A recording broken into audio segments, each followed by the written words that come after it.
Hello everyone, welcome to the new view. I'm Maysam and today I'm going to talk to you about one of the most important things that happened in the history of Islam and divided the history into before and after it.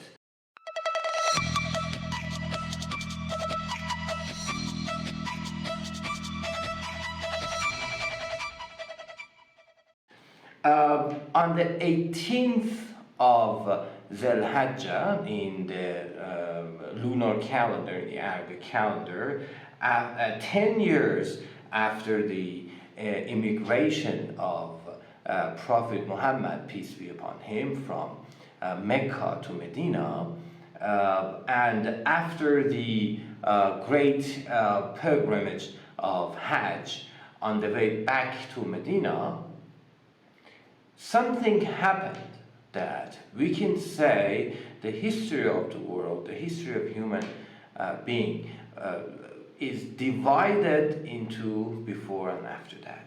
In Islam, we call this day the day of Ghadir. And I'm going to tell you about the realities, some questions, and what's mentioned about the truth about Amir al-Mu'mineen, Ali, peace be upon him, the first Imam of Muslim Shias, and also some questions about what really happened on the day of Ghadir. And we can look at this through a new view. There are three categories that can be considered when looking at the event of Ghadir. The chapter 5th of the Holy Quran, which is called Ma'idah, and some verses of this chapter, the way Prophet Muhammad treated Ali, peace be upon him, and the way Prophet Muhammad, peace be upon him, held the event of Ghadir, the details of that, and in the end, the ideas and approaches of other caliphates who were dealing with the idea of Ali, peace be upon him, being the leader of Muslims in the world. First, the Holy Quran. The 5th chapter of the Holy Quran is partly dedicated to this idea, to Ghadir and the leadership of Muslims after the passing or martyrdom of Prophet Muhammad, peace be upon him. In the 5th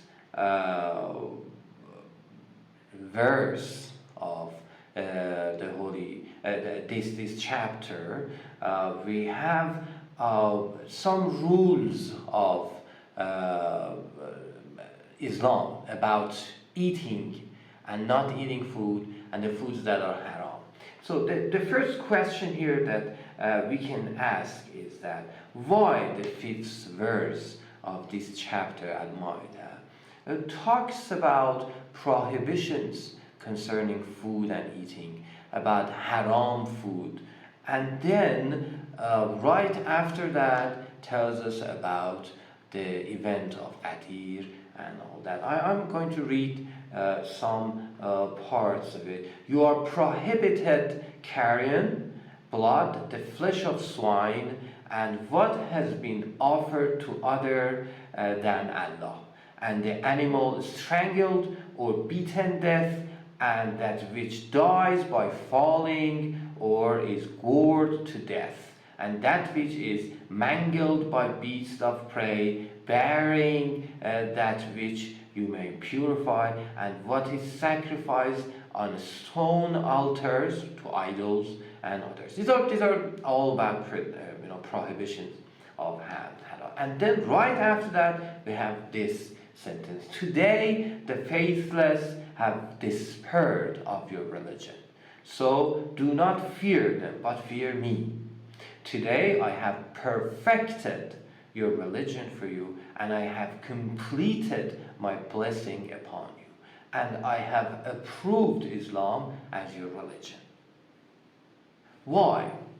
Why? What is the reason for these two sentences coming right after one another? God is trying to show us that the idea of the leadership of Ali, peace be upon him, is right after other rules, unshaken rules of Islam. This is one point about what happened on the day of Ghadir. And the other thing is, there are 4 reminders, 4 items that God has put in His words in the Holy Quran that remind us the emphasis on the fact that this is a special day. And we can see, of course, see this in the Arabic language of the Holy Quran. In translations, they're not appearing, all right. But in the Arabic senses, you can see them. It's a special day for a special prophet of God, and as Prophet Muhammad does and will describe in the way he holds the special day. So the Arabic sentence it starts with ya. In Arabic, ya means you, and you use it when you're calling someone. So ya ayyuhal. So this is another emphasis on the fact that this is for you. So double emphasis. Al-Rasul. Al in Arabic is a modifier, like the in English. So there are 3 reminders here for the prophet. It's just God just emphasizing that this sentence is for you, Prophet Muhammad. Okay, and so this is in point of emphasis and special day, a special person delivering.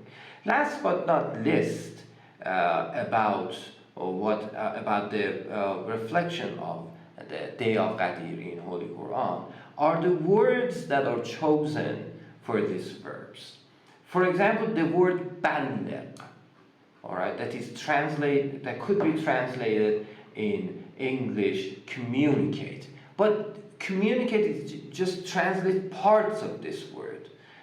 The other main part of balligh comes from the word bulugh in Arabic, which means maturity in English. So what has matured here? After this day, what has been matured? That is Islam, is completed and matured.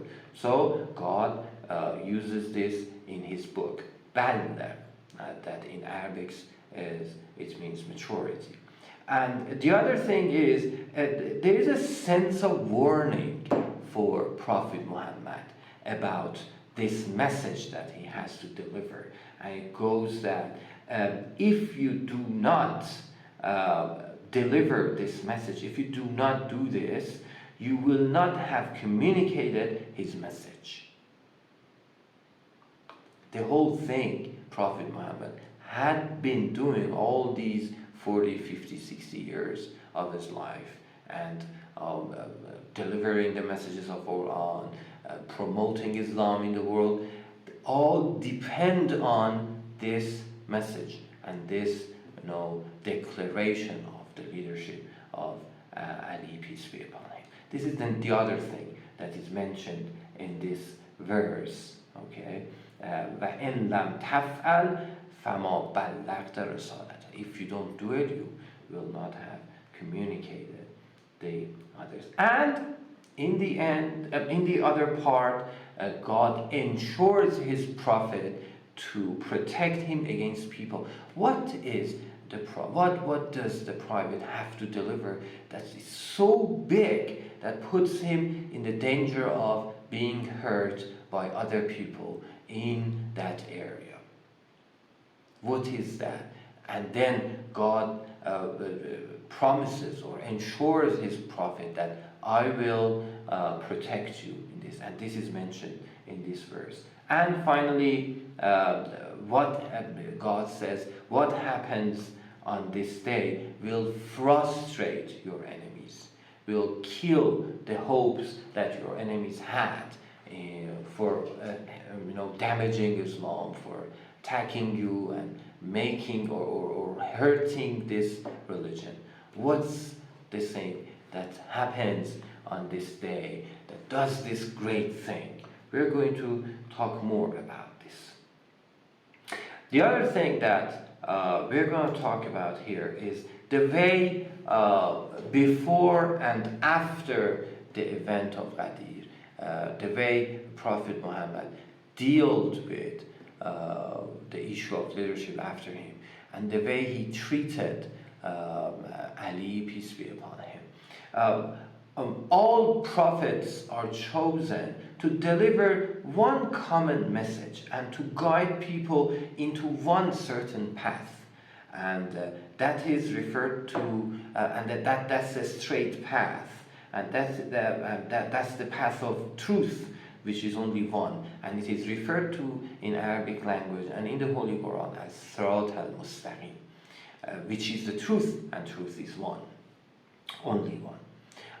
The daughter of the Prophet Muhammad, peace be upon him, Zahra, peace be upon her, was declared and narrated by Prophet himself as the best woman in heaven, and in other narratives, the best woman of the worlds. So, and she was she was the best, and at some point the only supported of Ali, peace be upon him, after the passing of Prophet Muhammad. Besides, she never came in peace with the two other caliphates after the passing of the Prophet Muhammad, peace be upon him. After they gained power, Zahra, peace be upon her, never came in peace with him. So, there's a question here. Consider some things. First, the narration that says, whoever dies without taking an oath to support their caliphates of their time has died as an infidel. This is a narration accepted by all Muslims in the world, Sunni and Shia. So consider this one. And also the narrative directly mentioned by Prophet Muhammad, peace be upon him, that Zahra, peace be upon her, is the best woman in heaven, the best of women in heaven, and the best of women in the world. So the question is, what's wrong here? I want you all to ask yourself this question. On the 18th of the month of Zulhijjah, 10 years after the immigration of Prophet Muhammad, peace be upon him, from Mecca to Medina, after the Hajj pilgrimage and on the way back to Medina, Prophet Muhammad stopped in the area called Ghadir, and the name came from the well that was made or that was dug in the middle of the desert. The name Ghadir comes from that, and Prophet Muhammad asked people to stop. He ordered those who had gone further to come back, and also had some people to call other people who are left behind to join other people in Ghadir. He also had some people to collect all the saddles, camel saddles and horse saddles, and pile them up all to make a stage tall enough to have an overview over everyone in that area. He climbed that stage with Ali, peace be upon him, on his side. He went up there. He held Ali's hand up, and then he had a speech, which in the most important part of that speech he used the word Mawla, and he said that whoever I was their Mawla, Ali is going to be their Mawla, or leader, or caliphate, or other things. We are going to talk about the interpretations of this word Mawla, and we're going to see what Prophet Muhammad meant by saying this. And then after that, he prayed, Prophet Muhammad, after saying it, he prayed that, said, "Oh God, love him, accept his leadership over people, and make his friends your friends, and make his enemies your enemy." The word Mawla, which is an Arabic word, was then interpreted by a group of Muslims as friend. We're going to talk about this. What does it mean that the last prophet of God asks, orchestrates all these things that I just told you, asking people to come join them, other people to come back join them, saddles, going up in that hot desert, asking people to wait and listen, having a long speech, to ask everybody to love Ali as a friend. Does it make sense? Just that? And the other question is, before the day of Ali, people didn't love Ali. That Prophet Muhammad should say. And what about after that? After the passing of Prophet Muhammad, did these people keep loving Ali, or treated him otherwise? The other thing that can be very logical here is that what Prophet Muhammad did based on the verse in Quran and the chapter in Quran was a kind of command.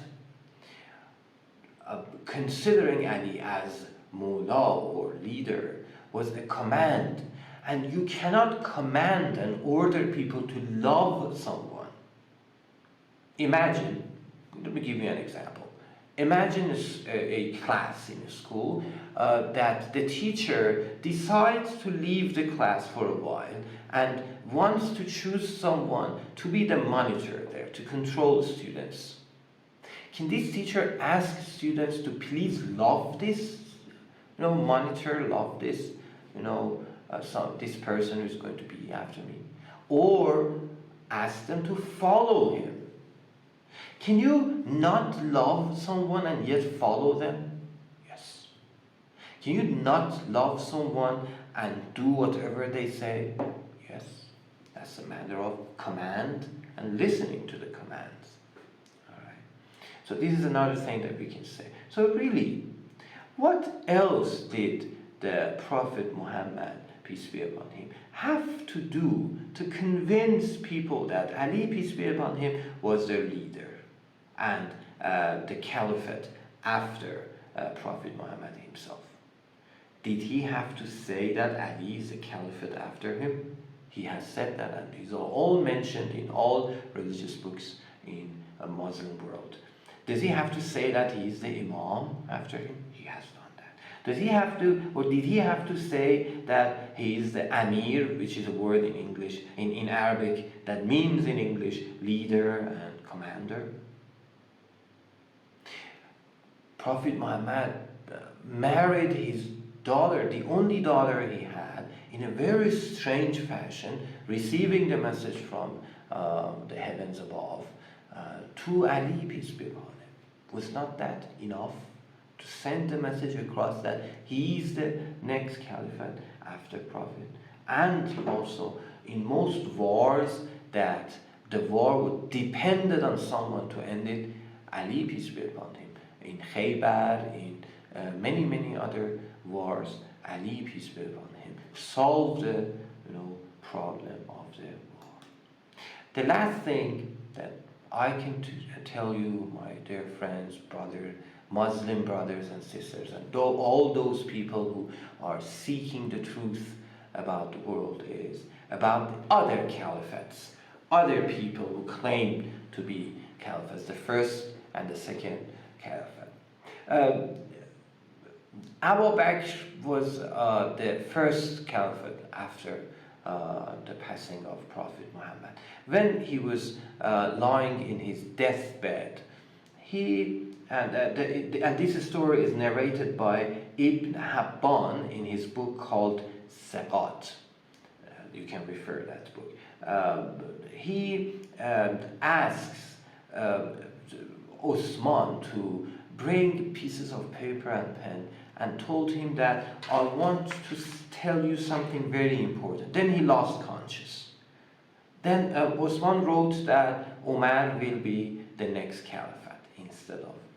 And then again Abu Bakr came back to consciousness and asked Osman, what did you write? And Osman said, I wrote this, Omar will be. And he said, okay, that's the right thing. So Abu Bakr raised his hand and prayed to God, thanked God and others. So why did he do? Because he worried about Muslim world after he passed. The question is, the last prophet of God, he was not as wise as Abu Bakr to think about Muslims after himself. So he did not choose someone to lead people.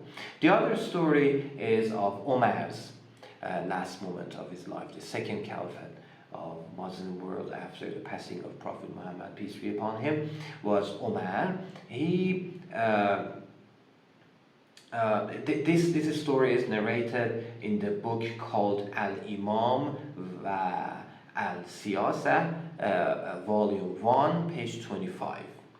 The story is when Omar was dying, he sent someone to Aisha and asked him to get the permission to bury him next to Prophet Muhammad, peace be upon him. And when the messenger went to Aisha, Aisha told him that please ask the Caliphate to choose someone after himself. And she used a word that in Arabic means, in Arabic the translation in English means choose a caliphate. So again the question is, Aisha and Umar, they were wiser than Prophet Muhammad. They were worried about the future of Muslim world, and Prophet Muhammad wasn't. That's another question that we can ask here. When people gathered to decide who should be the next caliphate after Omar, they went to Ali, peace be upon him, and asked him and told him, we will give you the next caliphate. You will be the next leader under 3 conditions. 1, follow the orders of Quran, the commands of the Holy Quran. 2, follow the lifestyle and the ways that Prophet Muhammad, peace be upon him, acted and lived. And 3, follow the 2 other caliphates. Ali, peace be upon him, could easily choose and say that okay, I accept all of them and become the caliphate. But as he was a very wise man, he said, is there a difference between the Holy Quran, the way Prophet Muhammad lived, and the 2 other caliphates? The answer was no. So if the answer is no, why I should accept the 3rd condition? If the answer is yes, there is a difference between the way the 2 other caliphate lived and Prophet Muhammad and the Quran, so that's the problem. So he didn't accept the 3rd condition. And as Ahmad ibn Ali ibn Sabit, also known as Khatib Baghdadi, the Shafi'i historian and narrator of the 5th century Hijri, mentions, and in his book, The History of Baghdad, he says that on the day of Ghadir, when Prophet Muhammad declared the leadership of Ali, peace be upon him, everybody congratulated Ali, peace be upon him, on this. And in particular, Omar came to Imam Ali and he said, I congratulate you, God made you my leader and the leader of all people. And this is another proof for the truth of Ghadir and the truth of Amir al-Mu'minin Ali, peace be upon him. I hope you like this program. I hope these questions make some light in everybody's mind and think more clearly about the event of Ghadir. And please, if you haven't liked our programs yet, please like us, follow us, and I promise I will come back to you with better and more programs. Thank you very much, and have a